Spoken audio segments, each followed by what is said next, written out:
पाले तो बना हामा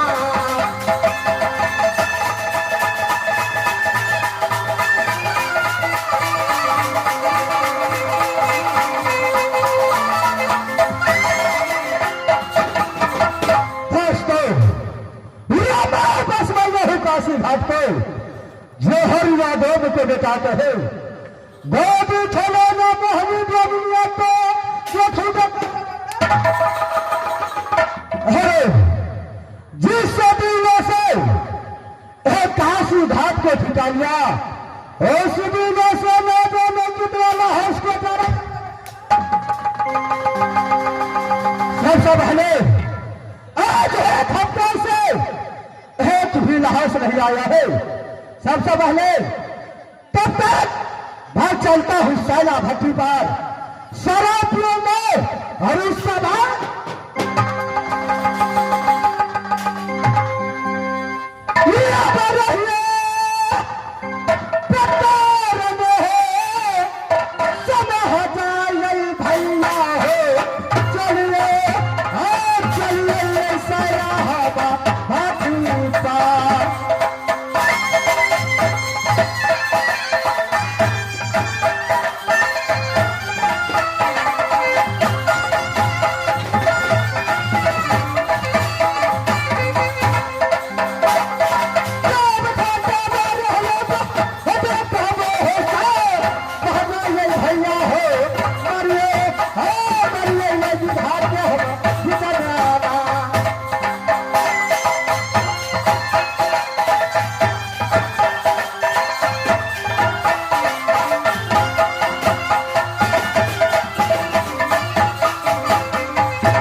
आ चुकी हूँ मंत्री। आप जो जितने मेरे रिश्तेदार थे सबको बुला करके नहीं लाए क्या?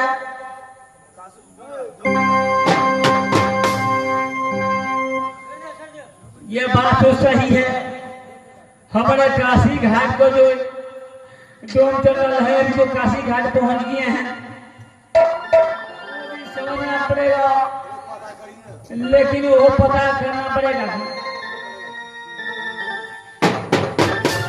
काशी घाट घूमना चाहो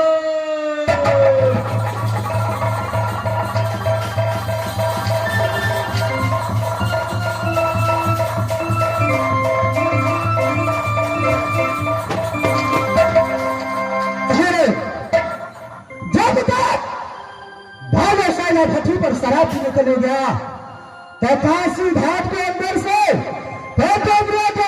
आवाज लगाया है, और कौन है बहादुर?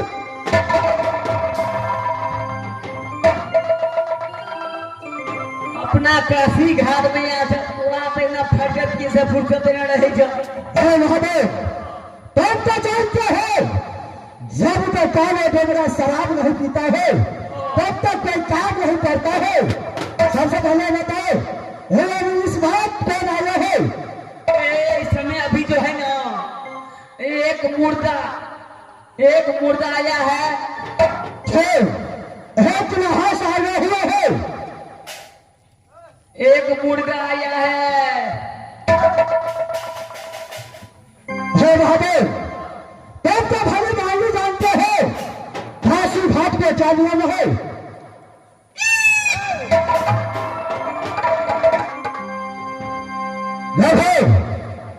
तुम्हारा अच्छा तरीके से पता है काशी घाट का ही नियम है, कोई भी नहास आता है तो उससे 3 लाख रुपया लिया जाता है, और कारी कफन के धोनी सामान होता है, सारे सामान पहले पड़ता है।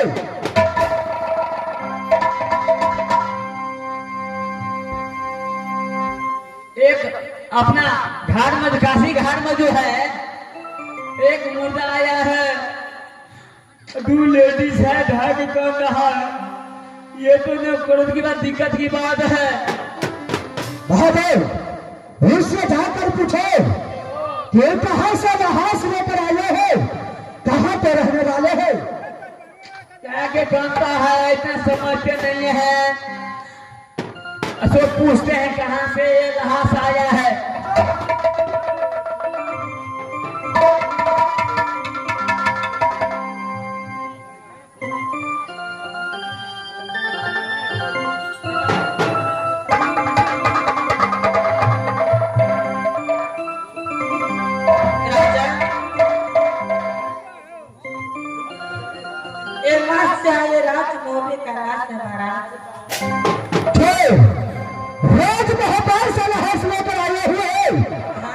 लेकिन इस नहास किसका है?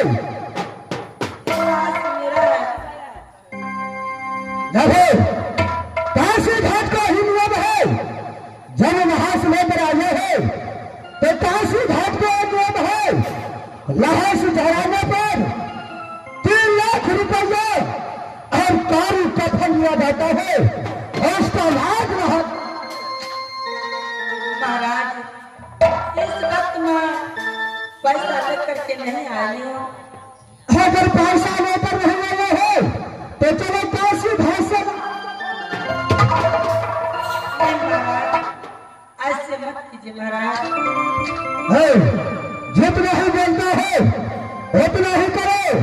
अगर तुम्हारे पास पैसा नहीं है तो यहाँ से तुम नहास लेकर।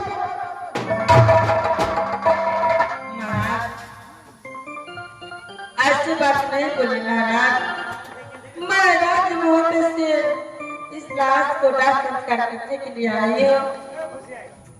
देखो भाई इतना बात को बनाना नहीं जानता है।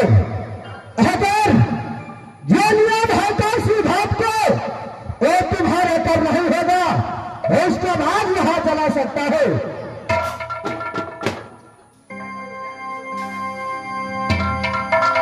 कारी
जो